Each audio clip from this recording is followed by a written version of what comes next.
राम राम राम राम राम राम राम राम राम नारायण नारायण। मौनी सिद्ध भक्त के द्वारा स्वतः स्वाभाविक भगवत स्वरूप का मनन होता रहता है, इसलिए उसको मौनी अर्थात मननशील कहा गया है।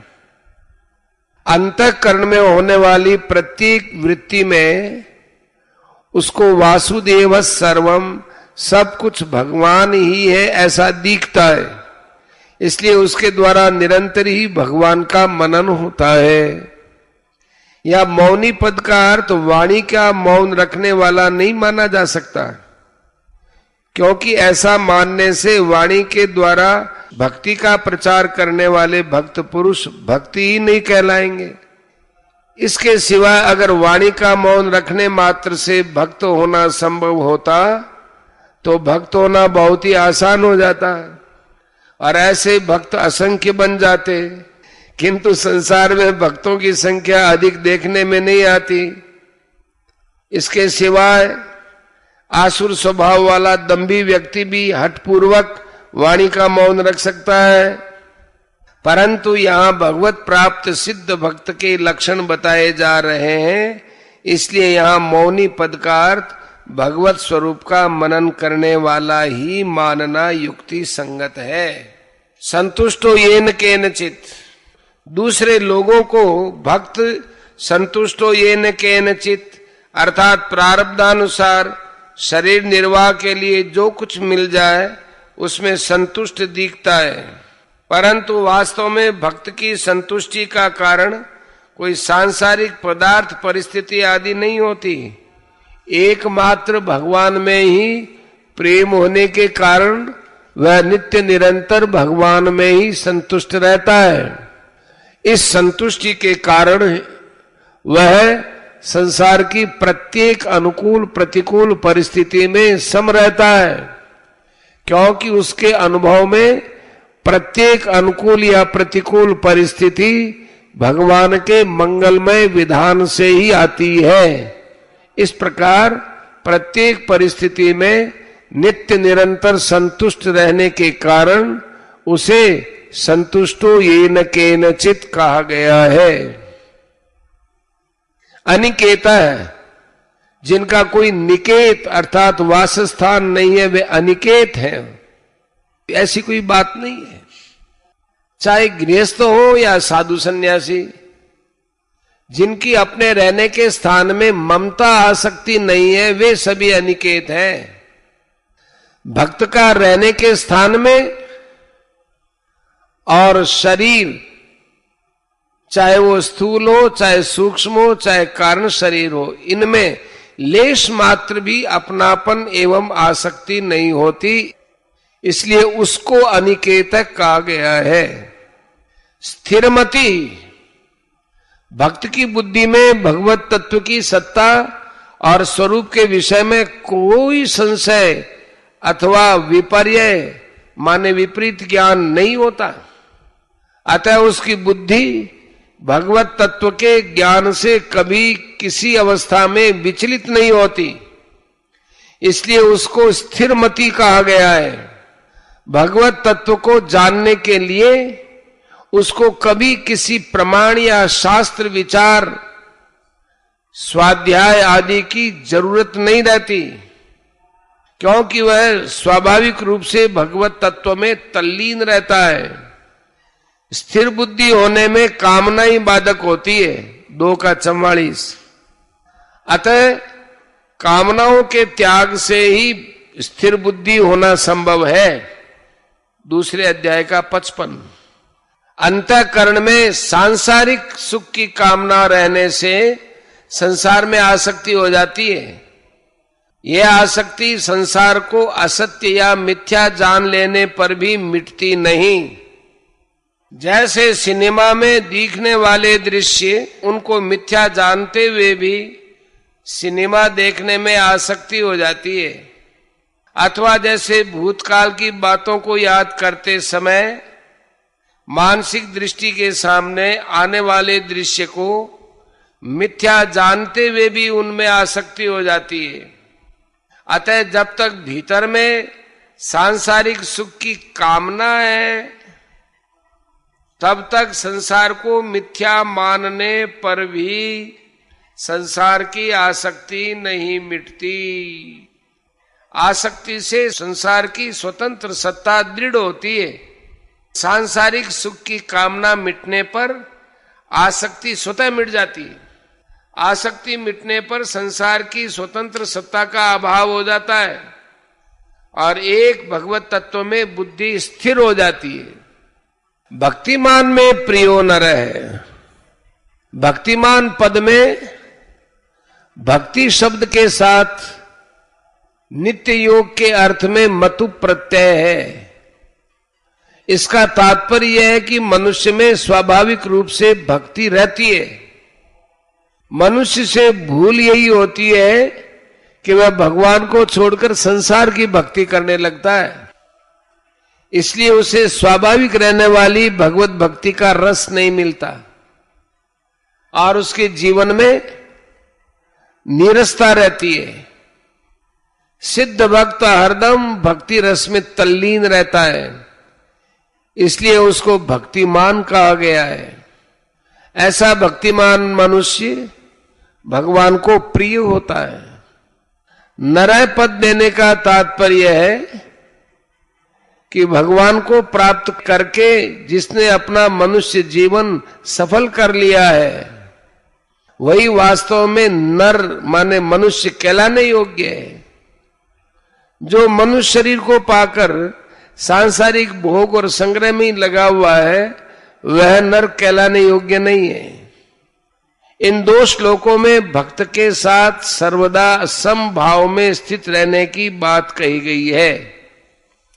शत्रु मित्र, मान अपमान, शीतोष्ण, सुख दुख और निंदा स्तुति, इन पांचों द्वंद्वों में समता होने से साधक संपूर्ण समभाव में स्थित कहा जा सकता है। प्रकरण संबंधी विशेष बात।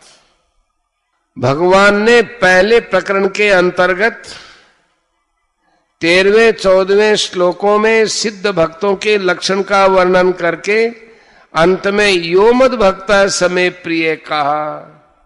दूसरे प्रकरण के अंतर्गत 15वें श्लोक के अंत में यह सच में प्रिय कहा।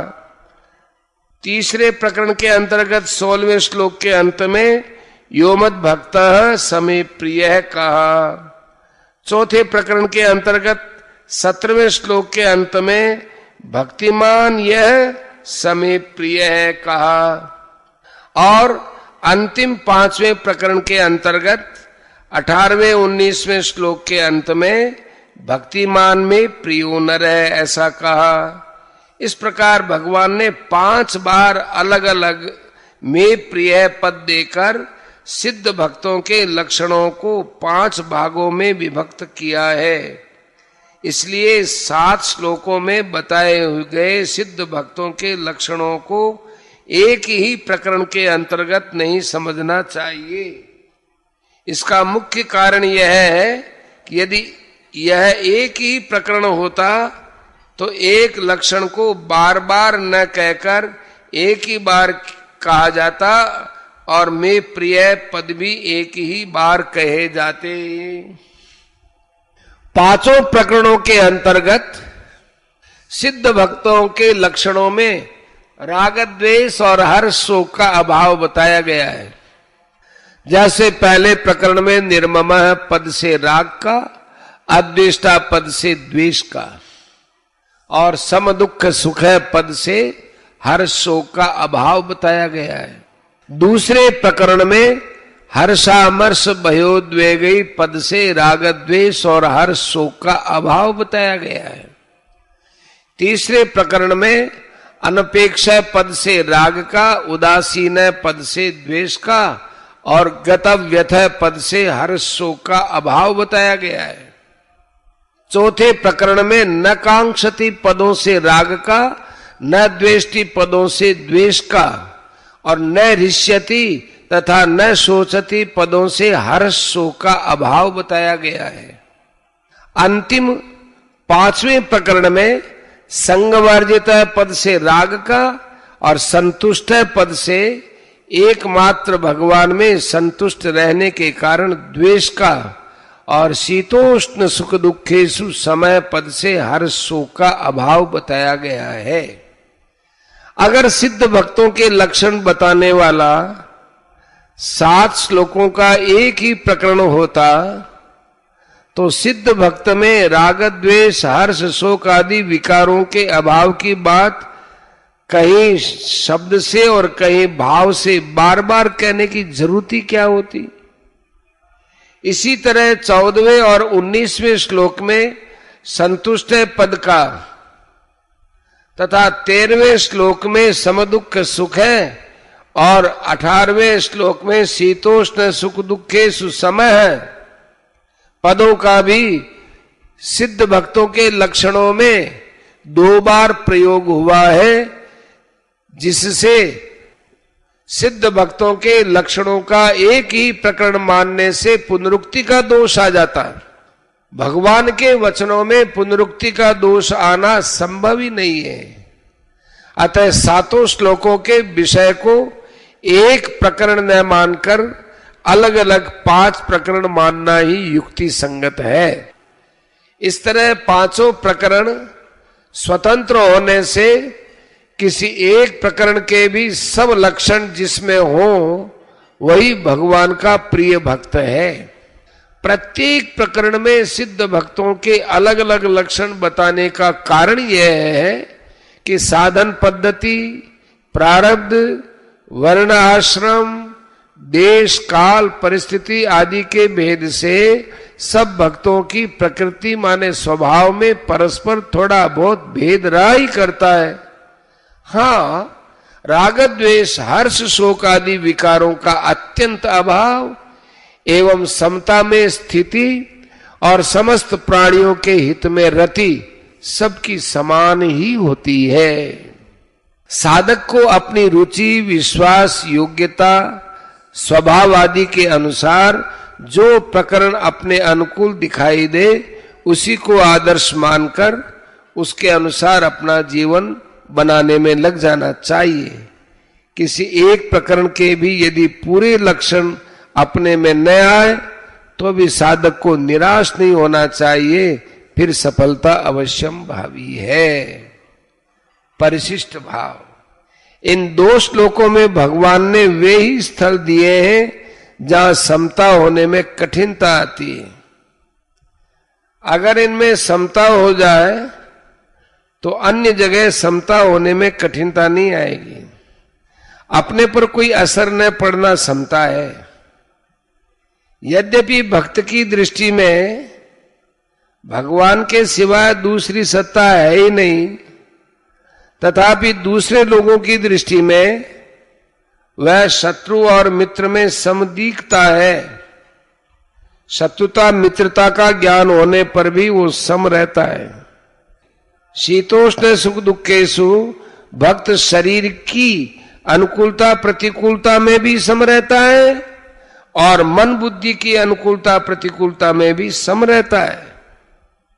तात्पर्य है कि भक्त शरीर की अनुकूलता प्रतिकूलता, इंद्रियों की अनुकूलता प्रतिकूलता, मन की अनुकूलता प्रतिकूलता, बुद्धि की अनुकूलता प्रतिकूलता, सिद्धांत की अनुकूलता प्रतिकूलता आदि सब तरह की अनुकूलता प्रतिकूलता में सम रहता है।